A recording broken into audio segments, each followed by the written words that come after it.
Good morning. And believe it or not, it is National Absurdity Day. So here I am. Anyway, I'm happy to announce that our car is back. Okay. Uh, Several $1,000s more of, yeah, I won't even talk about that part. Anyway, uh, it is back. It's in the driveway. The garage actually drove it and delivered it yesterday. Uh, I haven't even had a chance to get in it and drive it around, but they assured me when I signed everything that it's almost a brand new everything on the inside. Anyway, but it's out there just in time for another one of these bomb cyclones to hit Sacramento. Okay, now 2 years ago, I think it was 2 years ago, we had nonstop, like 12, 13, 14 bomb cyclones, just one right after another, plowing in at us from the Pacific for Northern California and the Northwest. And already it has hit terribly bad in the Northwest, Oregon and Washington. Power is out for millions of people. There's been fatalities and things like that, and rains, and of course our backyard completely floods. And even so, even though we spent a lot of money getting the car sealed up uh, earlier this year because it leaked so terribly bad uh, that we had to put. Oh, you don't want to hear this. You've got troubles of your own. That we had to put plastic, or I say we. Okay, when I say we here, I'm talking about Constance, okay? Because not only am I inept and and clumsy, often even my attempts to help uh, make matters worse, and certainly. Uh, Constance had to put plastic over the top, and then a wonderful Facebook friend sent us a real live custom cover that fits a 1984 Volkswagen Vanagon, and we put it on, but it's not the super rain resistant thing. It's more for storage. So even though we're relatively sure that the car is sealed up against the rain, okay, it still has, issues that still need to be addressed. So we had to, here we go again, Constance. Well, I helped a little bit this morning to get it on. The plastic is back on the newly returned car because the bombs it's already starting to rain. It's going to rain in earnest here in just a few minutes, and it's not supposed to stop until this time next week. So keep your fingers crossed for us. And for all the people in the Pacific Northwest, our thoughts and magic juju are headed your way, and we hope you stay safe. Hope you stay dry uh, as we go into these bomb cyclone things. Uh, Yesterday we were in Quinn's car for our Tuesday parking lot Tuesday shows, and of course after Constance and I chatted for a while. I pushed my thumb went over, and so we had two videos yesterday, and one with the Constance and I, and then and Quinn too, but then a second one for that had Quinn and I doing a goofy little the Kabbalistic autopsy scene from Chicken Kabbalah. So if you just saw one of the shows from yesterday, you may want to scroll down on the page if you're on Facebook, or check for two shows yesterday on YouTube. Uh, but I'd like to stress how wonderful and how magical and how strong and what a wonderful magician Constance is. Okay, I hope she's not hearing this. She's in the other room doing stuff. She's got to move plants and manure bags to hold down plastic and stuff. Stuff I should do if I were a normal guy. But what a wonderful human being and an extraordinarily strong and powerful magician she is. Quite a few years ago, I wrote a book, and it's out of print now, and it's threatening to go back into print with another publisher, but I haven't had the time I haven't had the time to make sure that it gets done. But it was called Homemade Magic. And many of you who are watching this on Facebook probably have the first edition of Homemade Magic, which was published by Llewellyn. And but for some reason they allowed it to go out of print. And but it's one of my favorite books. It's one of the best books, I think, anyway. But the prologue to the Homemade Magic is a combination prologue and dedication. I called Nebraska Maids, and I've read it to you before over the last 3 or 4 years, but today I want to read it to you again. I start with a little epigraph from Willa Cather, the famous Nebraska Plains author, the great author, Willa Cather. She's a Nebraskan. It does not matter much whom we live with in this world, but it matters a great deal whom we dream of. There's something primeval and mammalian about being born and raised in one part of the world, then traveling to some strange and exotic land to find a mate. Indeed, the storyline of many classic fairy tales tell of a wandering prince who wins his dream princess in a foreign land. Like my father and my brother, my older brother before me, I was born in Southern California and journeyed to Nebraska to find a bride. Obviously, I'm not a prince, and Nebraska isn't exactly a strange or exotic land, okay?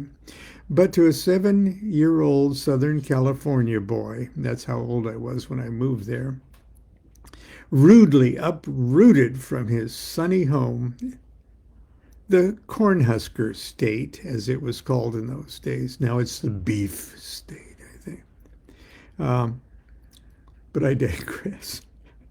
Rudely uprooted from his sunny home, the Cornhusker State in 1956 was a grotesque and mysterious nightmare. I felt like a war refugee, cruelly banished from my seaside homeland and exiled to a dusty, chigger-infested wilderness populated by terrifying barbarians who didn't trim the fat off their ham sandwiches, and they believed that Jell-O with mayonnaise on top was a salad. And for some strange reason, they called lunch dinner. For some reason, that really irritated me. Excuse me while I have some coffee to warm up here.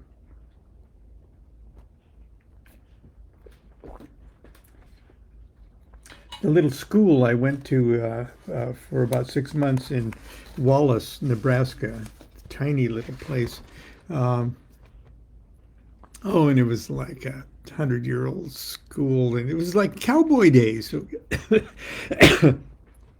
And when they rang the bell for lunch, they called it the dinner bell.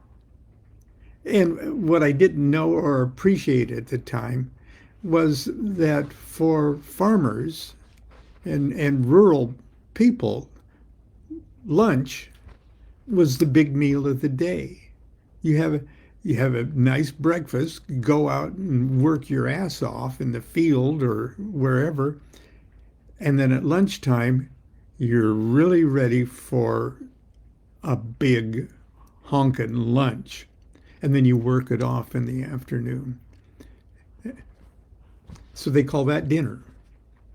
And they call what I call dinner supper. And for some reason, to a 7-year-old kid, oh, that irritates me. I languished a full decade in small-town Nebraska, plotting my escape and imagining my return to the hip and trendy land of my birth.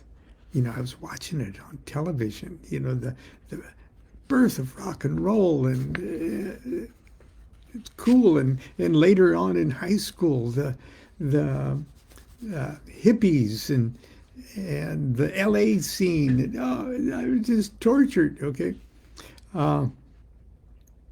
At night, I dreamed I smelled the beach and tasted the salt of ocean on my tongue. Throughout my years of exile, California grew in my imagination into a mythical Ithaca. Nebraska was my Trojan War. But unlike Odysseus, I had no queen waiting for me on the golden shores of my lost kingdom. For that elusive treasure, I would need a Nebraska woman. Perhaps it's because Nebraska breeds a special woman, a kind of woman who stoically endures some of the most brutal winters on Earth, at least at the time. Who knows what it is now?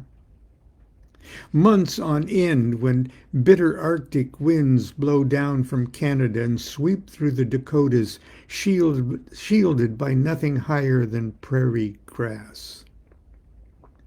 The kind of woman who, when the mercury tops a humid 110 degrees, will wash her hair in the kitchen sink and blithely hum sweetly to herself as she brushes it dry on the back porch. The kind of woman who, without blinking an eye, will lance a boil, staunch a bleeding wound, gut a fish. The kind of woman who will, with firm and loving hands, tenderly end the life of a suffering dog or cat. Despite all the cruelties and hardships that the land inflicts upon them, these remarkable women love Nebraska. If destiny conspires to pluck them up and carry them to faraway places, their hearts remain rooted in the thick black loam of the prairie. They pine for that beautiful and terrible place, like lovesick maidens who never recover from an adolescent romance.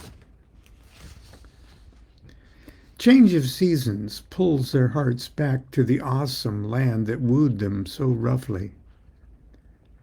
Like majestic sandhill cranes, their souls migrate year after year to the cruel and fragrant prairie of the Platte River Valley. A world the Pawnees called the Happy Hunting Grounds. Yeah. DuQuette men must be a lot like Nebraska, for it takes a Nebraska woman to love us, to endure us, to inexplicably draw strength from our brash insensitivity and myriad other unmanly virtues that a lesser woman might mistake for self-absorbed stupidity.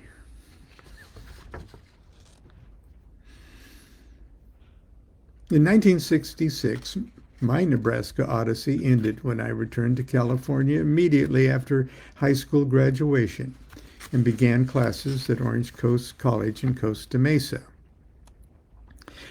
As you can imagine, college life in Southern California in 1966 and 67 was a very colorful experience. The popularity of mind-expanding drugs and the social and political upheavals of the day triggered by the civil rights movement and the war in Vietnam were far more interesting to me than my English and drama classes.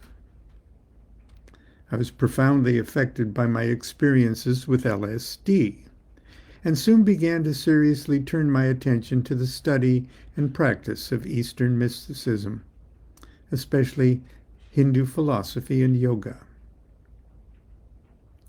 My brother Mark was my mystical fellow traveler. He was also married to a Nebraska woman. He was born in California and married a Nebraska woman. But I digress. My brother Mark was my mystical fellow traveler on most of these psychedelic journeys. He would volunteer to be my sane and sober babysitter and guide while I tripped, and I, on alternate occasions, would do the same for him. We used Timothy Leary's psychedelic prayers and other things like that, readings from the Bhagavad Gita and the Egyptian Book of the Dead. Okay, the Tibetan Book of the Dead. These experiences were spiritual journeys we took very seriously, and the deeper we plunged into depths of our own psyches, the more we knew that self-realization was the most important thing a human being can achieve during his or her time on Earth. One afternoon, the day before a full moon, we decided to drive out to the desert, that's Joshua Tree, and together take a massive dose of LSD. We watched the full moon set in the west and the sun rise in the east. We vowed we would not return from the desert, quote, until we were holy men, unquote. I've written about this event at great length. I talk about it all the time here too. So I won't bore you with the details on that. I will instead jump to the quiet moments a few hours after that eternal day in the desert. We managed to drive safely back to Costa Mesa late in the afternoon. We were still quite high, but confident enough in our abilities to maintain in public to visit our favorite tavern, the Buccaneer Beer Bar on Newport Boulevard in Costa Mesa. It was there, sitting on the most comfortable bar stool in the universe, my acid-soaked brain still soaring from the rarefied clouds of technicolor consciousness, I realized I would be incapable of safely controlling the awesome and terrible nuclear fusion of consciousness that was taking place in my cranium. I started to see the big picture. If I were to continue my incarnational adventure, I would need something, someone, to ground me, to anchor me, to hold my feet to the ground before I exploded spectacularly, but prematurely, on the launch pad of life. I needed a Nebraska woman. Nothing less will work. I had dated Constance on and off in our junior and senior years of high school in Nebraska, and when I returned to California, we kept in touch by old-fashioned letters. We were friends. She liked my progressive politics, and I liked her hair. And other things, but she had such great hair. We certainly never discussed marriage, but now I couldn't imagine a future without her. More accurately, there wasn't a future without her. Perched upon, or high upon, the oracular tripod of my psychedelic bar stool, I saw the future set in stone, as fixed and as immutable as the past. I called her from the payphone near the pinball machine and proposed marriage.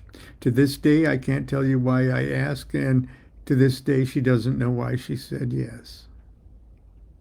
But like a traditional Hindu couple whose parents sealed the marriage contract when they were babies, we dutifully surrendered to our destinies then and there. We've been married 56 years. Neither one of us can tell you exactly why. Oh, I'm trying right now. Do we love each other? Of course. Yes. Of course we love each other. Are we happy? Well, sometimes yes, sometimes no. But at least we've grown wise enough to realize that ultimately one person can never make another person happy. And even if we could, love is bigger than happiness. Each individual in this world is responsible for his or her own condition of happiness or unhappiness, whether they're married, single, or it's complicated.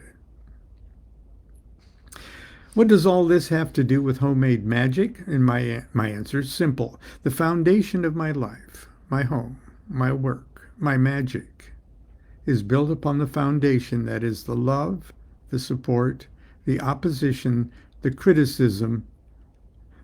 I'll throw in ridicule.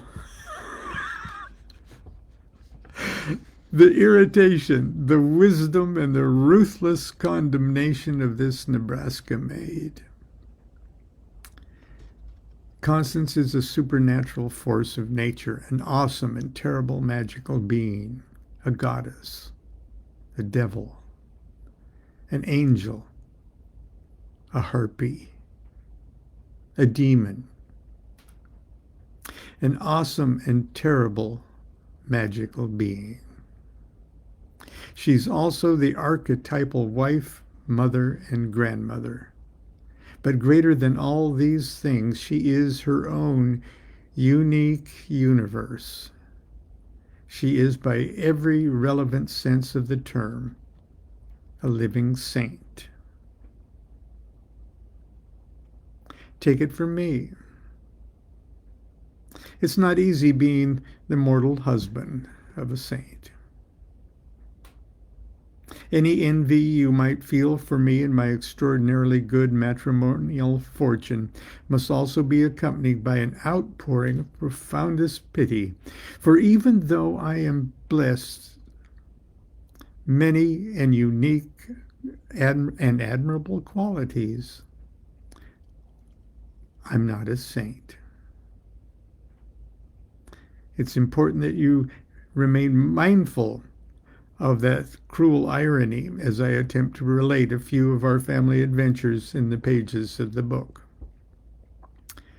Constance and I took no vows to each other during our homemade wedding ceremony so long ago. We promised each other nothing. Nonetheless, for 56 years, for better and worse, in sickness and health, this Nebraska maid has been and remains the home in my homemade magic. Okay, now I'm sure many of you have heard that before, and if you have the book, you've read that. But today I wanted to read it to you again. Until tomorrow, continue to be good to yourself, be good to each other, hold a good thought. People in the Pacific Northwest and these bomb cyclones and atmospheric rivers, hang on to your hats and good luck. Till tomorrow, continue to be good to yourself, be good to each other. Do what thou wilt shall be the whole of the law. Love is the law. Love under will.